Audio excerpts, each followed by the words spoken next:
Legok, Kecamatan Danau Sipin, Kota Jambi dilahap si jago merah. Dampak defisit anggaran, Pemprov Jambi memangkas anggaran 30% di setiap OPD. Mantan Direktur Utama Bank Jambi Yumsang El Halkon kembali memperadilkan Kejati Jambi ke Pengadilan Negeri Jambi.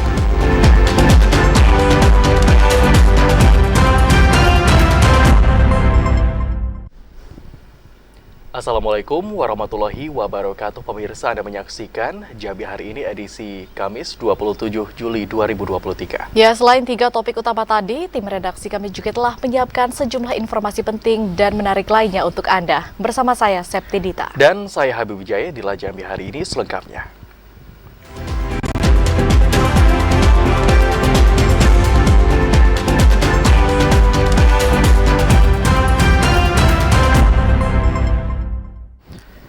Informasi pertama pada Jambi hari ini, saudara, kebakaran dahsyat terjadi di kawasan Legok, Kecamatan Danau Sipin, Kota Jambi. Api dengan cepat melahap puluhan rumah yang terbuat dari kayu. Kobaran api dan asap membumbung tinggi di kawasan RT 8 Kelurahan Legok, Kecamatan Danau Sipin, Kota Jambi, Kamis pagi. Kobaran api dengan cepat melahap bangunan yang sebagian besar bermaterialkan kayu. Kebakaran diperparah dengan hembusan angin kencang yang membuat api meluas ke bangunan lainnya. Warga sekitar panik dan berusaha menyelamatkan barang berharga meski kobaran api tepat berada di atap rumah. Menurut warga, api bersumber dari rumah kosong yang ditinggal pergi. Dinas Pemadam Kebakaran dan Penyelamatan mengerahkan 12 armada damkar untuk memadamkan kobaran api. Lorong yang sempit dan api yang besar membuat api sulit dipadamkan. Api baru dapat dipadamkan setelah 2 jam tim damkar yang dibantu masyarakat berjibaku memadamkan api. Pada hari ini kami menerima laporan dari masyarakat pada pukul 8.43 terjadi kebakaran di RT 5 Kelurahan Legok.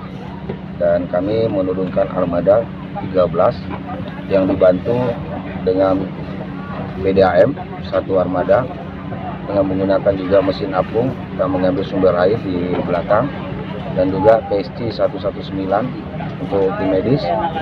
Dan kejadian ini sumber yang kita terima dari masyarakat berawal dari salah satu rumah yang ditinggalkan karena pada saat itu sedang memasak. Pintu rumah dikunci, karena ada kegiatan yang dilaksanakan oleh pihak pemindah. Kebakaran ini membuat 32 rumah dan bedeng warga hangus dilahap api. Meski tak ada korban jiwa, namun kerugian ditaksir mencapai ratusan juta rupiah. Ari Haryono, TVRI Jambi melaporkan. Saudara, puluhan rumah di kawasan Legok, Kecamatan Danau Sipin, Jambi terbakar pagi tadi. Warga berharap adanya bantuan pemerintah bagi para korban kebakaran. Insiden kebakaran rumah kembali terjadi di Kota Jambi. Kali ini kebakaran terjadi di RT 4 Kelurahan Legok, Kecamatan Danau Sipin, Kota Jambi, Kamis pagi. Bangunan yang mayoritas semi permanen mengakibatkan api dengan cepat membakar seluruh bangunan rumah. Salah seorang warga, Ferry, mengatakan api bermula dari salah satu rumah warga pada pukul 9 pagi. Api terus membesar hingga menyebar ke beberapa rumah. Warga lainnya, Marlina, mengatakan puluhan rumah terbakar pada insiden ini. Warga yang rumahnya terbakar mengharapkan adanya bantuan dari pemerintah. Selain rumah, api juga menghabiskan sebagian harta benda di dalam rumah yang tidak sempat diselamatkan. Penyebab untuk sementara diduga saluran listrik. Dari salah satu rumah ya? Dari salah satu rumah, rumah digembok tinggal pemiliknya. Makanya api cepat meluas. Harapan kita kepada pemerintah meminta perhatian lah kepada korban kebakaran. Bantuan berarti, Pak? Ya, bantuan. Ini kan musibah. Berapa rumah tuh? Kayaknya kalau bedeng itu dia punya bedeng 10. Ini udah berapa pintu? Kayak 7 sendiri. Pinggiran belasan yuk habis kok. Kan pinggir matang laku apa habis. Belasan lebih lah ya? Apa 30-an? 30-an? Ya rubak bedeng itu kan dempet-dempet. Oh, padat semua ya? Kayu semua? Kayu semua. Harapan kita ke pemerintah apa nih buat terkait insiden Ya ini? kalau bisa ada partisipasi, bantulah masyarakatnya, memang kan kayak gini kan sedih lihatnya. Kalau masyarakat oleh pemerintah kayak mana kan? Akibat insiden kebakaran ini, para warga yang menjadi korban terpaksa harus mengungsi ke rumah warga sekitar dan keluarga terdekat. Ashar TVRI Jambi melaporkan. Kita ke informasi lainnya, Saudara. Pemerintah Provinsi Jambi memangkas anggaran sebesar 30% di setiap organisasi perangkat daerah atau OPD. Hal itu dilakukan untuk menutupi defisit anggaran pemerintah Provinsi Jambi sebesar 400 miliar rupiah. Menutupi defisit anggaran, pemerintah Provinsi Jambi memangkas anggaran 30% di setiap organisasi perangkat daerah. Hal ini tentu dapat menghambat pembangunan infrastruktur di tahun 2023. Selain perjalanan dinas, tim anggaran pendapatan daerah pemerintah Provinsi Jambi akan melakukan rapat bersama untuk memilah pekerjaan atau proyek yang harus ditunda sementara. Pasalnya, jika tetap dilanjutkan, akan menjadi hutang pemerintah Provinsi Jambi ke pihak ketiga. Selain itu, proyek yang sudah dilelang juga dilakukan rasionalisasi berupa pengurangan volume, sehingga tidak terlalu banyak anggaran yang dikeluarkan. Rapatkan, Pak Gubernur langsung yang pimpin. Jadi, untuk yang defisit itu ya tentunya paling besar Dinas PU. Berapa persen Pak di situ Pak? Masing-masing sekitar 30%. Tahun ini pemerintah Provinsi Jambi defisit anggaran. Hal ini disebabkan Kemendagri meminta pemerintah daerah untuk mengalokasikan anggaran 40% dari APBD untuk mensukseskan penyelenggaraan pemilu tahun 2023. Sementara pemerintah Provinsi Jambi tidak menganggarkan hal tersebut dalam APBD tahun ini. Joko TVRI Jambi melaporkan. Masih banyak angkutan batubara di Provinsi Jambi yang tidak tergabung dalam transportir. Ini menjadi penyebab tidak tertibnya operasional angkutan batubara yang kerap menimbulkan kemacetan.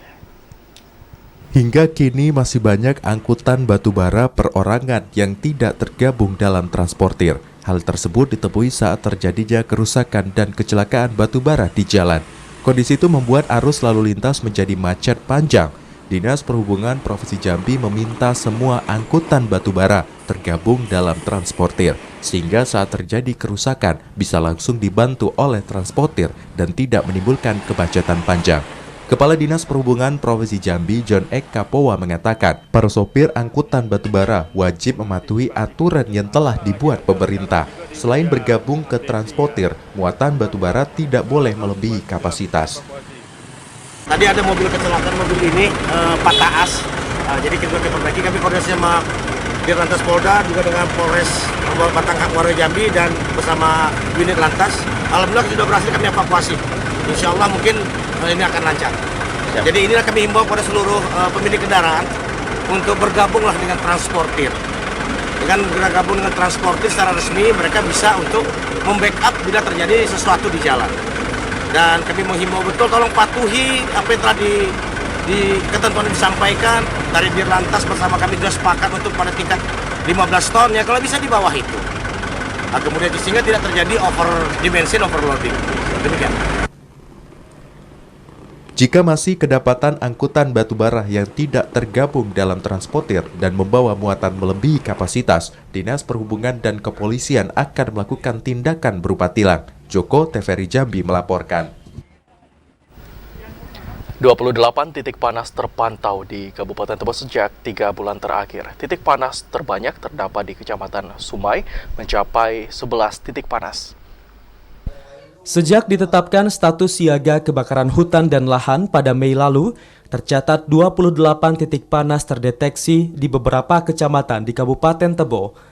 Sekretaris BPBD Tebo, Aroni, mengatakan dari beberapa kecamatan, Kecamatan Sumai menjadi salah satu kecamatan terbanyak jumlah titik panas, mencapai 11 titik. Titik panas terbanyak juga terjadi di Kecamatan Muara Tabir, mencapai 9 titik. Diikuti Kabupaten Tengah Ilir 6 titik, sementara beberapa kecamatan lainnya seperti Tujuh Koto Ilir, Serai Serumpun, Tebo Tengah, Tebo Ilir juga terdeteksi titik panas. Dari titik panas yang terdeteksi, jumlah luas lahan terbakar selama 3 bulan terakhir mencapai 24,71 hektar. Untuk pantauan hotspot, terakhir dari status siaga itu di posisi 28 hotspot dari bulan Mei sampai Juli itu di posisi 28 hotspot yang kita data. Itu yang lebih dominan di wilayah mana Bang dari 15 kecamatan? Dominan itu lebih banyak ke Kecamatan Sumai. Saat ini BPBD Tebo terus berupaya untuk menanggulangi kebakaran hutan dan lahan. Selain rutin patroli ke daerah rawan, BPBD Kabupaten Tebo juga telah mendirikan 5 posko karhutla di beberapa kecamatan, yakni Kecamatan Tebo Tengah, Sumai, Tujuh Koto Ilir, dan Tengah Ilir. Intizam TVRI Jambi melaporkan. Ribuan masyarakat di Kota Jambi belum memiliki KTP elektronik. Informasi selengkapnya akan kami hadirkan usai jeda, tetaplah bersama kami.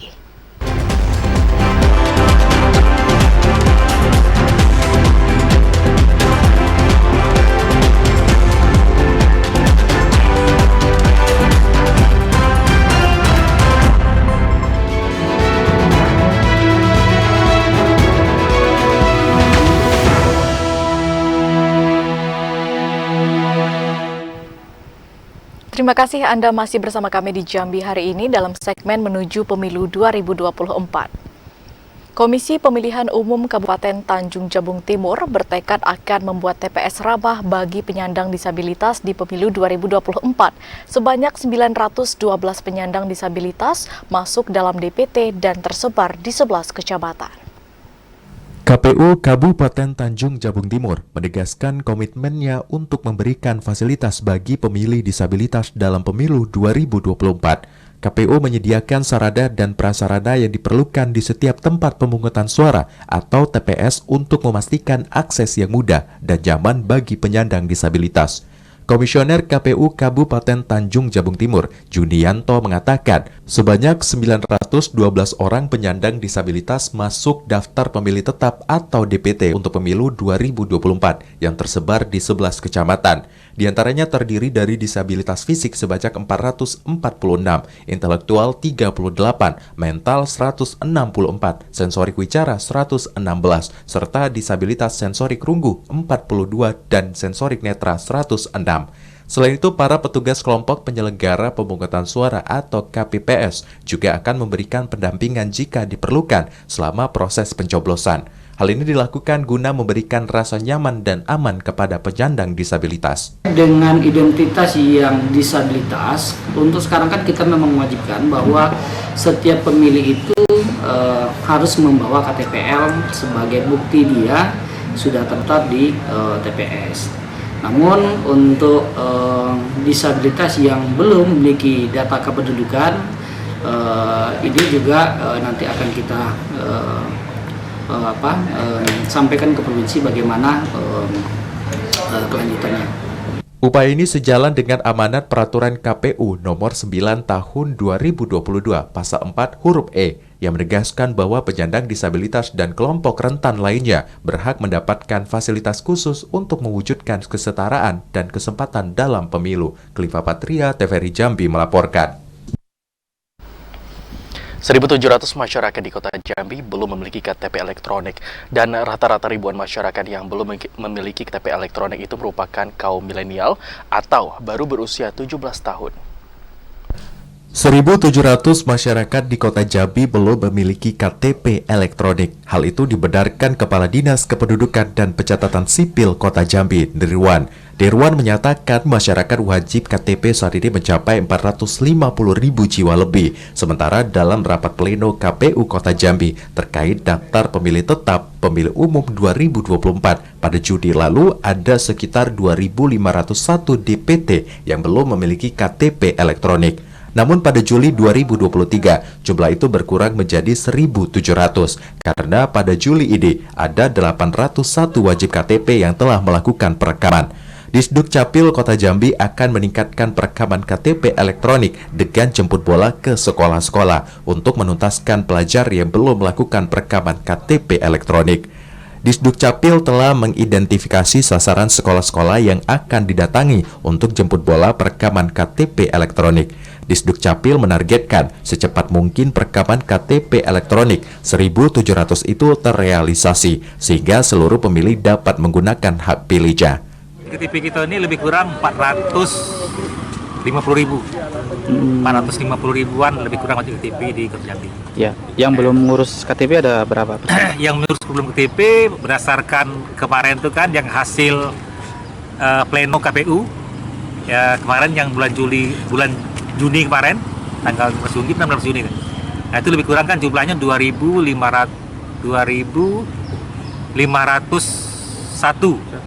Jelang pemilu dan pemilihan kepala daerah serentak tahun 2024, Dinas Disdukcapil dan KPU Kota Jambi akan menuntaskan 11 wajib KTP elektronik yang belum melakukan perekaman.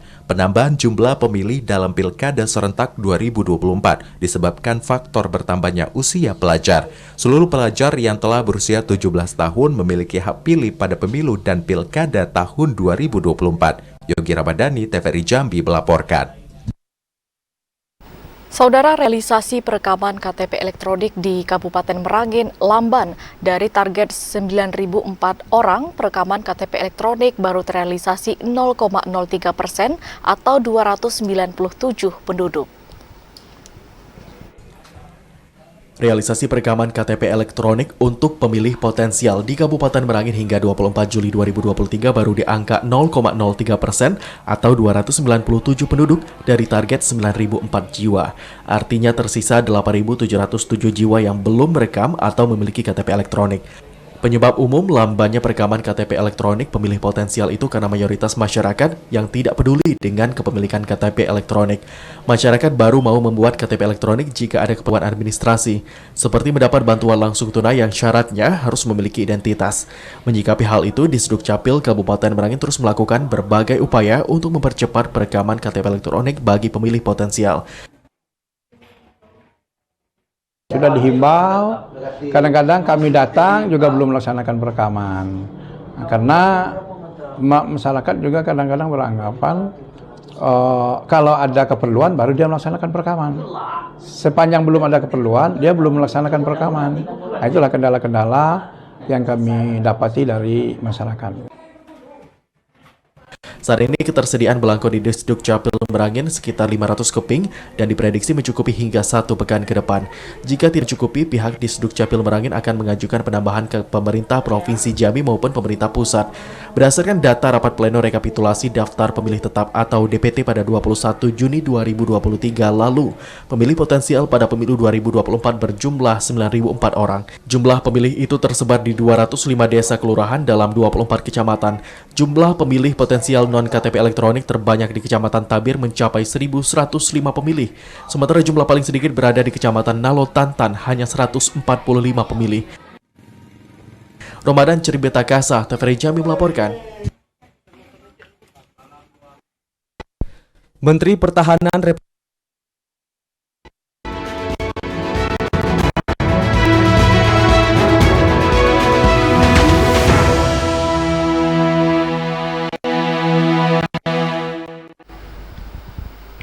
Kita ke sorotan lainnya, Saudara. Menteri Pertahanan Republik Indonesia Prabowo Subianto mengajak seluruh kepala desa untuk terus menjaga persatuan dan kesatuan bangsa. Untuk memperkuat ketahanan bangsa, pemerintah akan berusaha mendorong swasembada pangan maupun energi untuk mengurangi ketergantungan dari negara luar. Menteri Pertahanan Republik Indonesia Prabowo Subianto mengajak seluruh kepala desa se-Indonesia untuk terus menjaga persatuan dan kesatuan demi mewujudkan kemajuan bangsa. Dorongan itu diutarakan Menhan Prabowo Subianto saat memberikan materi dalam Rapat Kerja Nasional Asosiasi Pemerintah Desa Seluruh Indonesia tahun 2023 yang diselenggarakan di Balairung Universitas Jambi. Prabowo Subianto mengungkapkan persatuan dan kesatuan akan mempercepat pembangunan Indonesia dari pinggiran, yakni sesuai dengan nawacita prioritas pembangunan. Munculnya perpecahan dalam masyarakat akan sangat berdampak buruk pada kemajuan daerah maupun nasional. Untuk memperkuat ketahanan bangsa, pemerintah akan berusaha mendorong swasembada pangan maupun energi untuk mengurangi ketergantungan dari negara luar. Sumber daya yang dimiliki bangsa harus bisa dinikmati oleh seluruh masyarakat dalam upaya mendorong percepatan pembangunan Indonesia yang sejahtera. Semua rintangan, hambatan, dan kekurangan itu dengan kebersamaan, dengan persatuan, dengan gotong royong, dengan kerjasama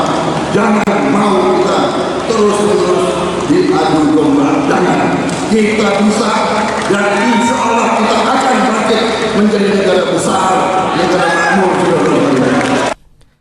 Rapat Kerja Nasional Asosiasi Pemerintah Desa Seluruh Indonesia tahun 2023 secara resmi dibuka Gubernur Jambi Al-Haris. Abdesi tahun 2023 mengusung tema Membangun Desa Menjaga Bangsa Menuju Pemilu Damai 2024. Randy Arta, TVRI Jambi melaporkan. Dua baca pres Prabowo Subianto dan Anies Baswedan unjuk gagasan pada Rakernas Abdesi tahun 2023 di Provinsi Jambi. Prabowo Subianto menggagas swasembada pangan dan swasembada energi, sedangkan Anies Baswedan menggagas pengelolaan dana desa sesuai dengan kebutuhan. Bakal calon Presiden Republik Indonesia Prabowo Subianto menghadiri Rakernas Abdesi di Gedung Balerung Universitas Jambi. Di hadapan ribuan kepala desa se-Indonesia, Prabowo Subianto berpesan kepada seluruh peserta Abdesi agar menggunakan dana desa dengan sebaik-baiknya untuk rakyat. Prabowo Subianto mendukung sepenuhnya program hilirisasi yang dicanangkan oleh Presiden Republik Indonesia Joko Widodo. Dengan hilirisasi, Indonesia akan menjadi negara maju karena seluruh potensi sumber daya alam dikelola di dalam negeri. Pengelolaan itu agar dapat membuka peluang pekerjaan dan mensejahterakan masyarakat. Selain itu, Prabowo Subianto juga memaparkan gagasan terkait waspada krisis pangan dengan upaya swasembada pangan dan swasembada energi.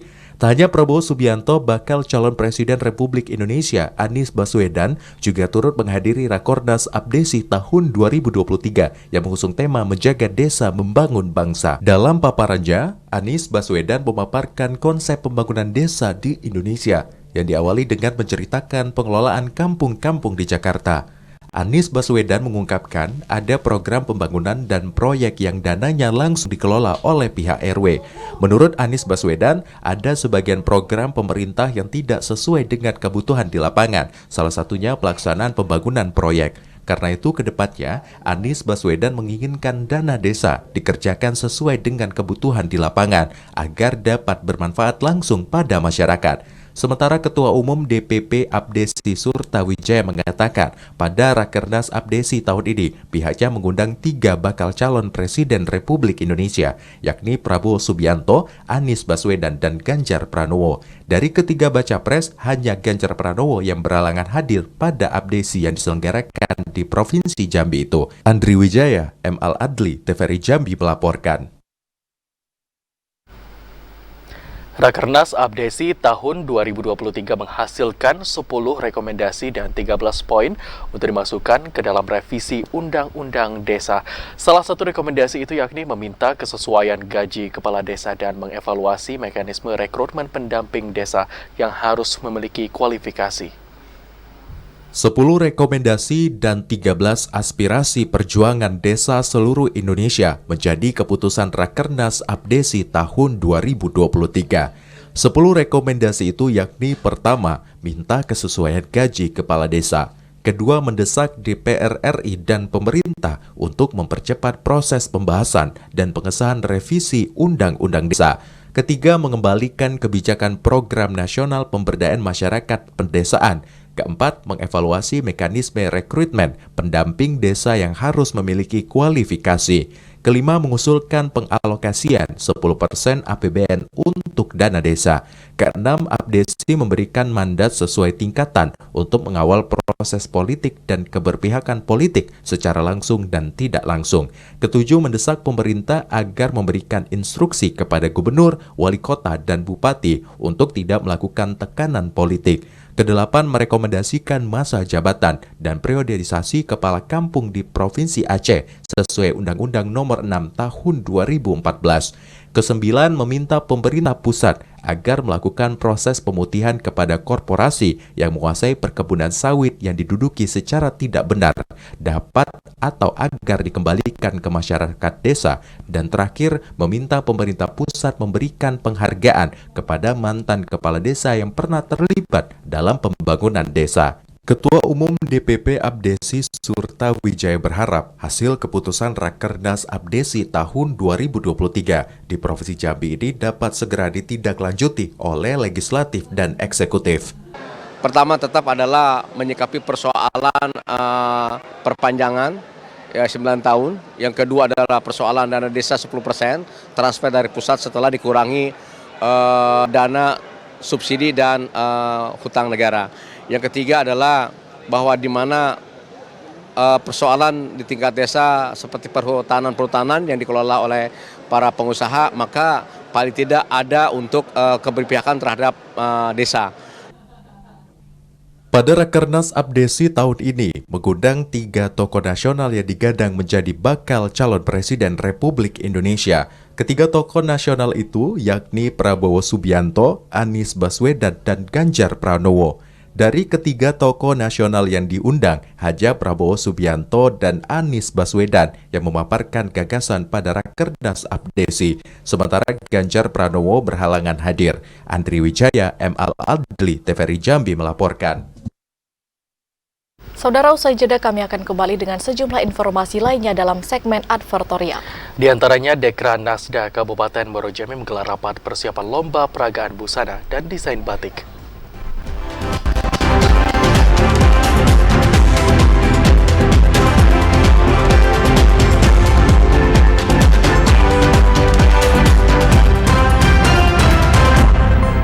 Anda kembali bergabung bersama kami di Jambi hari ini dalam segmen advertorial. Dekranasda Kabupaten Muaro Jambi menggelar rapat persiapan lomba peragaan busana dan desain batik. Perlombaan ini bertujuan untuk mempromosikan batik dan songket khas Bumi Sailun Salimbai. Dekranasda Kabupaten Muaro Jambi menggelar rapat konsolidasi persiapan perlombaan HUT ke-78 Republik Indonesia. Di hari jadi ke-78 kemerdekaan Republik Indonesia itu, Dekranasda Muaro Jambi akan menggelar lomba pertunjukan busana atau fashion show dan lomba desain batik.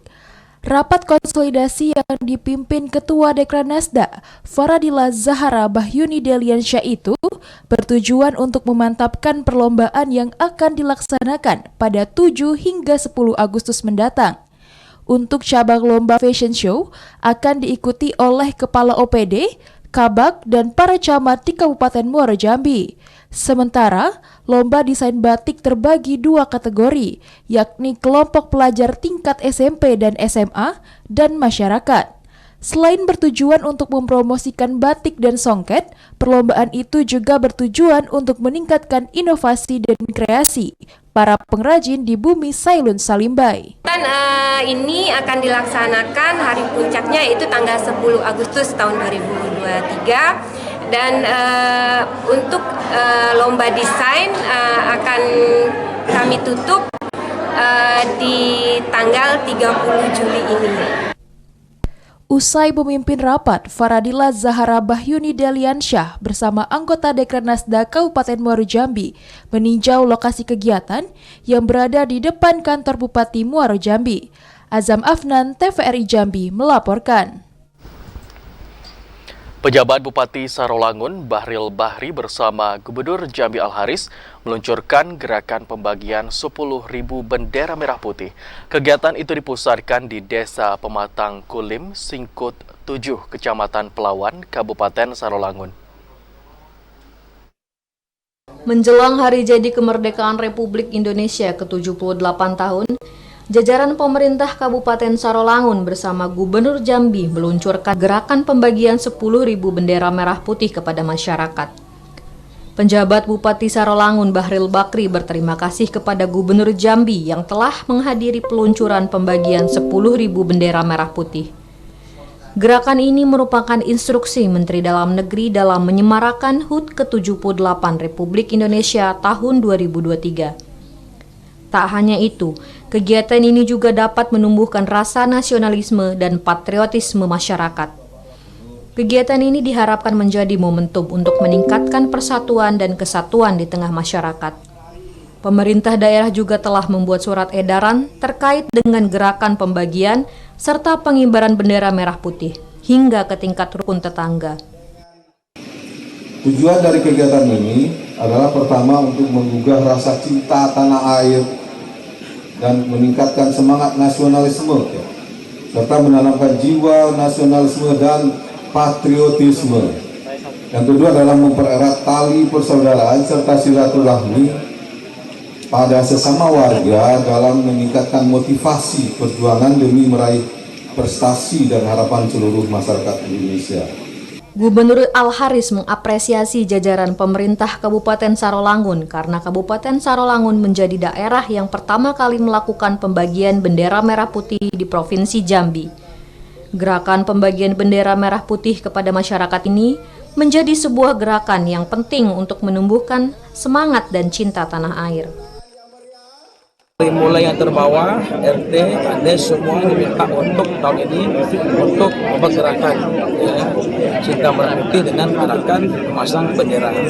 Nah, Jambi juga ada jatah sekian, intinya sampai 10 juta nanti bendera yang akan dipasangkan di Indonesia ini.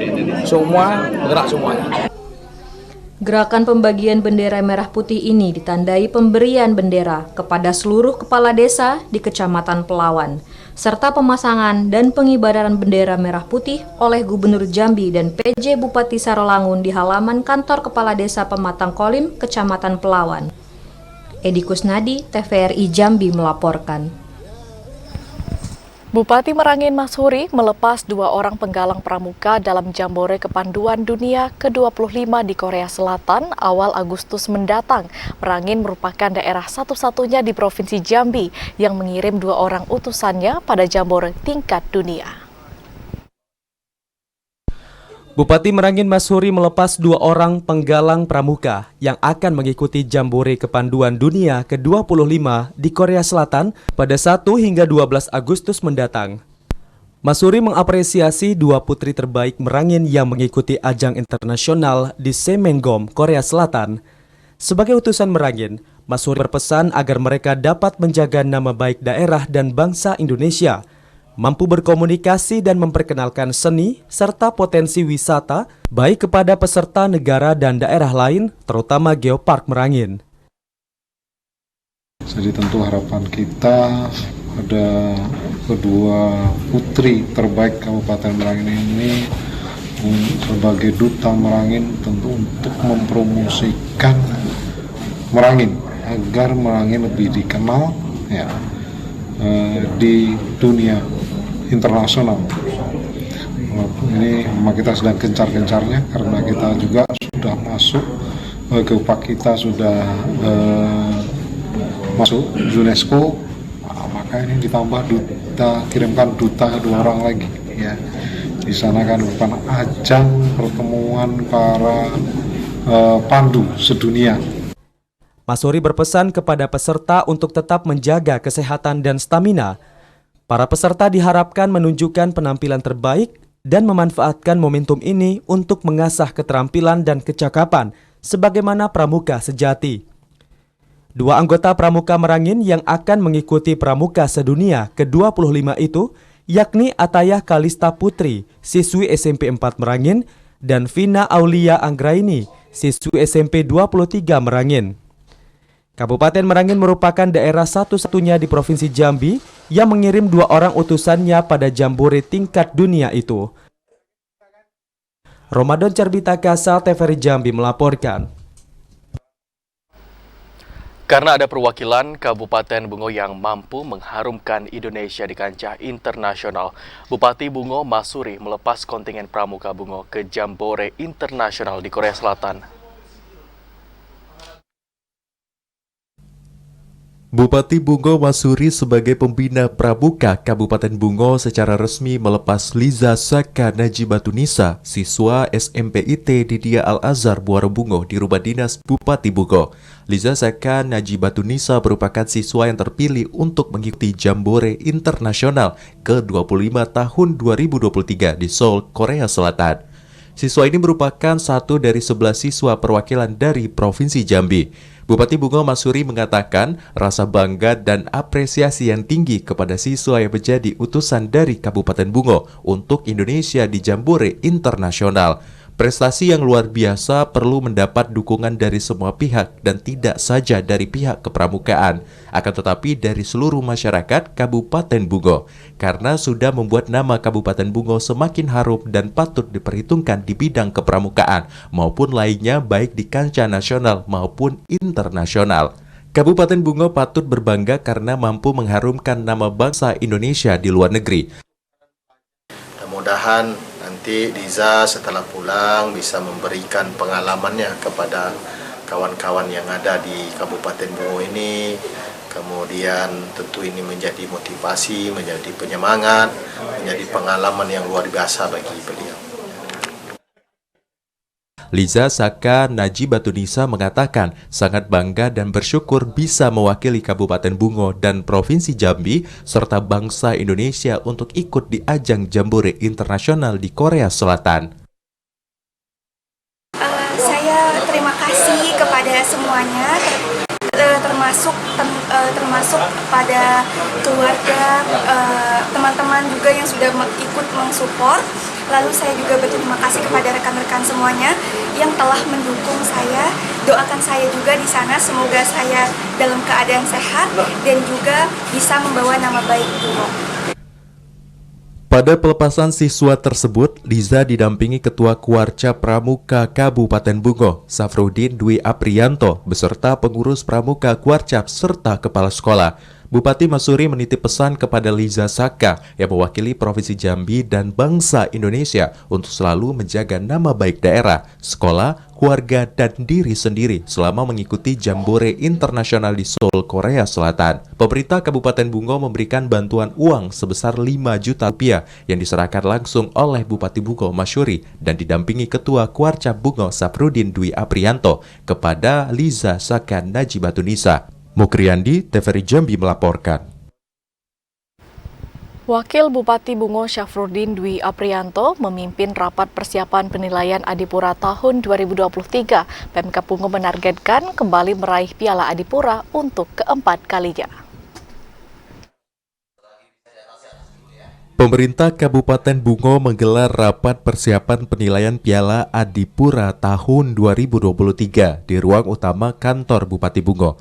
Sesuai jadwal dan informasi dari Kementerian, tim verifikasi penilaian Adipura akan menyambangi Kabupaten Bungo pada awal bulan September 2023. Wakil Bupati Bungo Safrudin Dwi Aprianto mengatakan, rapat yang digelar hari ini yakni persiapan penilaian Piala Adipura tahun 2023. Rapat persiapan ini merupakan bagian dari langkah pemerintah dalam menghadapi penilaian Adipura. Hal ini merupakan tanggung jawab multisektoral yang tidak hanya menjadi tanggung jawab pemerintah, akan tetapi juga tanggung jawab instansi terkait, komunitas hingga masyarakat. Untuk itu, semua pihak harus bekerja sama agar penilaian Adipura dapat berjalan dengan lancar sehingga mampu mempertahankan status Piala Adipura tahun 2022 lalu. Nah, tadi kita cek satu persatu yang menjadi titik pantau, baik di OPD, kemudian juga di TPA, kemudian juga di sekolah-sekolah, baik SD, SMP, juga SMA.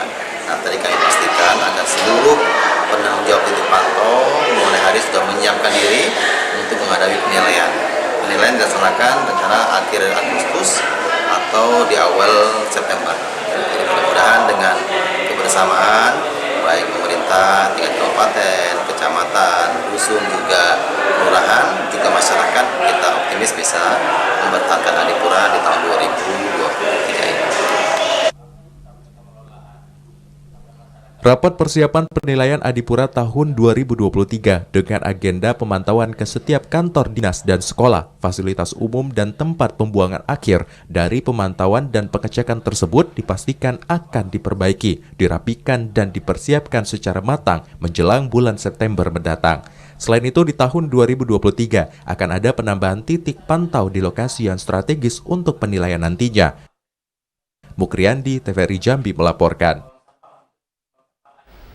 Para peserta yang mewakili berbagai kampus terlihat antusias mengikuti cabang perlombaan pada PKM PTKIN dan PTI hingga hari keempat. Para peserta mengucapkan terima kasih atas fasilitas yang memadai yang telah disiapkan tuan rumah UIN STS Jambi. Para peserta Pekan Kreativitas Mahasiswa ketiga Perguruan Tinggi Keagamaan Islam Negeri se-Sumatera dan Perguruan Tinggi Islam se-Asia Tenggara yang digelar di UIN Sultan Taha Saifuddin Jambi semangat mengikuti perlombaan. Sejumlah cabang perlombaan digelar pada hari keempat PKM, PTKIN, dan PTI, diantaranya bidang olahraga yakni panjat dinding, tenis meja, tenis lapangan, bola voli, futsal, dan lainnya. Kemudian perlombaan debat konstitusi, debat bahasa Arab, dan musabaqah hafizil Quran kategori 10, 20, dan 30 juz. Salah seorang peserta PKM, Rizky Asraf, mengapresiasi memadainya akses dan fasilitas pada Pekan Kreativitas Mahasiswa yang diselenggarakan UIN STS Jambi. Fasilitas yang lengkap tentu membuat para mahasiswa yang hadir dalam penyelenggaraan lomba 2 tahun ini merasa aman dan nyaman. Ya, saya Sumatera dan PTI Asia Tenggara. Kami telah mempersiapkan begitu banyak latihan. Dalam latihan tersebut kami akan rutinitas terus setiap hari kami latihan. PKM ini akan masih berlangsung hingga Sabtu 29 Juli mendatang. Tak hanya silaturahmi, PKM ini juga diharapkan dapat meningkatkan prestasi dan karir profesional mahasiswa dalam keahliannya. Azam Afnan, TVRI Jambi melaporkan. Kerusakan beton pracetak atau box culvert di ruas jalan antar dusun di Desa Sendang Sari, Kecamatan Singkut 5, menghambat arus transportasi dan ekonomi warga. Pemerintah Kabupaten Sarolangun akan memprioritaskan pembangunan ruas jalan itu di APBD Perubahan tahun 2023. Ruas jalan penghubung antar dusun di Desa Sendang Sari, Singkut 5, Kecamatan Singkut selalu menjadi keluhan warga dalam beberapa bulan terakhir. Box culvert yang menjadi jembatan sekaligus penghubung ruas jalan ini saat ini kondisinya rusak berat dikarenakan faktor alam dan dimakan usia. Kepala Desa Sendang Sari, Kecamatan Singkut, Sujalbo mengatakan kerusakan box culvert terjadi pada awal tahun 2023. Pihaknya telah berupaya mengajukan berbagai proposal, namun hingga saat ini tak satu pun yang terrealisasi. Keberadaan box culvert ini sangat penting bagi masyarakat, terutama warga yang berada di Dusun 2, Dusun 3, dan Dusun 4. Ini jalan utama ini Pak, jalan Pemda jalan utama, artinya ke Dusun 3, Dusun 4 akses ini akses satu-satunya jalan, ke arah ke Tran Pangkalan juga lewat sini, ke Trans Sosial juga lewat sini. Ini yang pertama Pak, mungkin memang sudah umur bangunan sudah tua, yang keduanya memang air tidak bisa lewat karena gorong-gorong yang di dalamnya sudah tersumbat, pecah kan. Pejabat Bupati Sarolangun Bakril Bakri minta kepada Bapeda untuk menjadikan ruas jalan ini sebagai skala prioritas. Keberadaan jalan ini merupakan urat nadi bagi ribuan masyarakat yang berada di Desa Sendang Sari. Ini melihat ada satu jembatan yang rusak ya. Padahal itu jembatan itu sangat strategis untuk kegiatan jalan bagi masyarakat. Ini menjadi catatan kami yang bisa kami perjuangkan gitu ya, untuk dapat kita anggarkan gitu, di dalam tim perubahan mungkin saya rasa tidak terlalu mahal itu. Nanti saya coba mencari-cari supaya jembatan tadi bisa kita perbaiki. Peninjauan kerusakan box culvert penghubung ruas jalan antar dusun itu turut didampingi Kepala Badan Perencanaan Bangunan Daerah, Kepala Dinas Sosial, Kasat Pol PP Sarolangun, serta Camat Singkut. Edi Kusnandi, TVRI Jambi melaporkan. Bupati Bungo Masuri luncurkan aplikasi SIMaster tahun 2023. Informasinya akan kami hadirkan usai jeda. Tetaplah bersama kami di Jambi hari ini.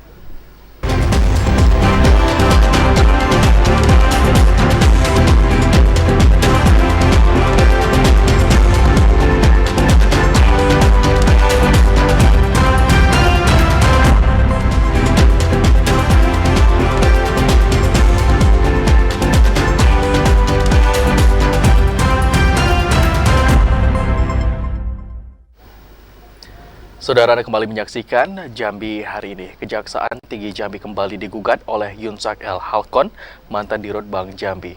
Ini memperadilkan terkait penyitaan harta benda oleh tim penyidik Kejati Jambi.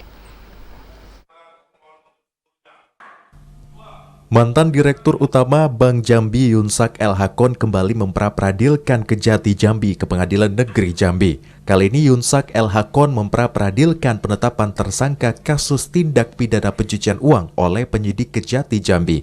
Humas Pengadilan Negeri Jambi, Suwarjo, mengatakan surat permohonan tersebut telah diterima Pengadilan Negeri Jambi dan dijadwalkan sidang perdana akan digelar pada tanggal 2 Agustus mendatang. Gugatan pra-peradilan kali ini mengenai tidak terimanya Yunsak El Hakon terhadap penyitaan hartanya oleh Kejati Jambi.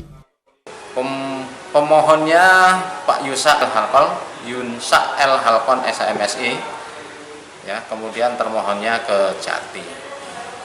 Ini terkait penyitaan yang tidak sah. Yang TPPU-nya, Pak. Tindak pidana pencucian uang. Di sini tidak disebutkan mana tindak pidananya, yang pasti terkait tindakan dari termohon terhadap barang-barang yang sudah disita oleh Kejati. Sebelumnya, gugatan pra-peradilan yang didaftarkan Yunsak El Hakon ke Pengadilan Negeri Jambi juga menggugat Kejati Jambi karena dirinya tidak terima ditetapkan sebagai tersangka perkara korupsi. Atas gugatan pertama, Yunsak El Hakon kalah alias materi gugatannya divonis hakim ditolak. Asar TVRI Jambi melaporkan. Saudara, 9 ketua rukun tetangga Desa Jambu, Kecamatan Tebo Ulu, Kabupaten Tebo mendatangi rumah dinas Bupati Tebo. Kedatangan para ketua RT itu dalam rangka melaporkan pemecatan sepihak yang dilakukan Kepala Desa Jambu. Didampingi Ketua BPD, 9 Ketua RT Desa Jambu, Kecamatan Tebo Ulu, Kabupaten Tebo mendatangi rumah dinas Bupati Tebo. Kedatangan 9 Ketua RT itu untuk bertemu PJ Bupati Tebo Aspan terkait adanya dugaan pemecatan secara sepihak oleh Kepala Desa Jambu sejak Januari lalu. Ketua RT 07 Desa Jambu, Rozi, mengaku kecewa dengan sikap Kades Jambu yang melakukan pemecatan sepihak sebelum habis masa jabatan. Dia mengangkat RT tadi dipilih masyarakat. Masa jabatan RT masih bulan 8 nih habisnya. Kami 3 tahun. Desa mana, Pak? Hah? Desa mana, Pak? Desa Jambu. Bukan Teluk Kembang Jambu. Ada berapa Jambu. RT ada berapa di sana? Berapa RT yang diberhentikan? 9. Sejak kapan, Pak, diberhentikan? Dari bulan 1. Tidak. Pertengahan 1, Pak. Surat pemberhentian tanggal bulan 1 ya? Ya. Ketua BPD Desa Jambu Taufik mengaku pemberhentian yang dilakukan Kepala Desa terhadap 9 Ketua RT tanpa adanya musyawarah dengan BPD. Bahkan surat pemberhentian 9 Ketua RT itu juga tanpa diketahui BPD Desa Jambu.